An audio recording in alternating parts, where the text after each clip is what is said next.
নমস্কার বন্ধুরা, plants care nature YouTube চ্যানেলে আবার আপনাদেরকে স্বাগত জানাচ্ছি।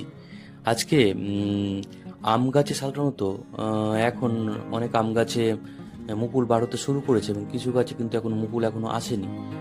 তো এই সময় আমরা কি কীটনাশক এবং কি ফাঙ্গিসাইড আমরা ব্যবহার করব সেটা সম্পর্কে একটা প্রতিবেদন আপনার সামনে তুলে ধরছি।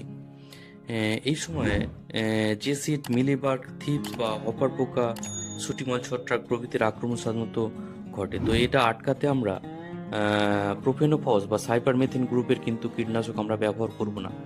এটা খুব হাই ডোজের হয়ে থাকে। তো এগুলো আমের গুটিতে নষ্ট করে দেবে। তো আমরা এখানে কি ব্যবহার করতে পারি?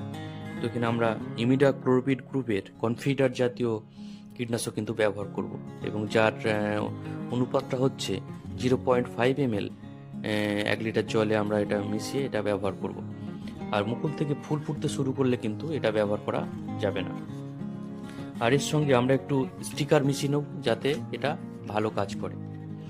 আর এই সময়তে আমরা যে বিভিন্ন যে ফাঙ্গাস যে আক্রমণ ঘটে, তো সেটা আটকাতে আমরা বিভিন্ন ফাঙ্গিসাইড আমরা ব্যবহার করতে পারি। যেমন একদম প্রথম যখন আমের মুকুল বার হয়ে আসছে সেই সময় আমরা প্রপিকোনাজল বা হেক্সোকোনাজল জাতীয় বিভিন্ন ফাঙ্গিসাইড আমরা বাজারে আছে, তার মধ্যে থেকে যে কোনো একটা আমরা ব্যবহার করতে পারি 1 ml 1 লিটার জলে, যেটা পাউডারি মিল্ডু বা পাতার দাগ, ডাউনি মিল্ডু এর ক্ষেত্রে খুবই ভালো কাজ করে। আর এটা দেওয়া ঠিক 15 দিন পরে আমরা টেবুকোনাজল 1 গ্রাম এবং সালফার ফাঙ্গিসাইড 1 গ্রাম মিক্সড করে নিয়ে 1 লিটার জলে মিশিয়ে আমরা এটা ব্যবহার করব। এটা বিভিন্ন ছত্রাক এবং মাকড়ের আক্রমণ থেকে কিন্তু আমাদের গাছকে রক্ষা করবে।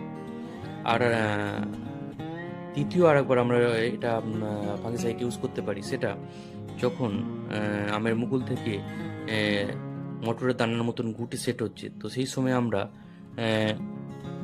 মেটালক্সিন গ্রুপের বিভিন্ন ফাঙ্গিসাইড যেমন রেডিওমিল কোল্ড এই তো ফাঙ্গিসাইডটা আমরা 1.5 গ্রাম 1 লিটার জলে মিশিয়ে কিন্তু এটা ব্যবহার করব।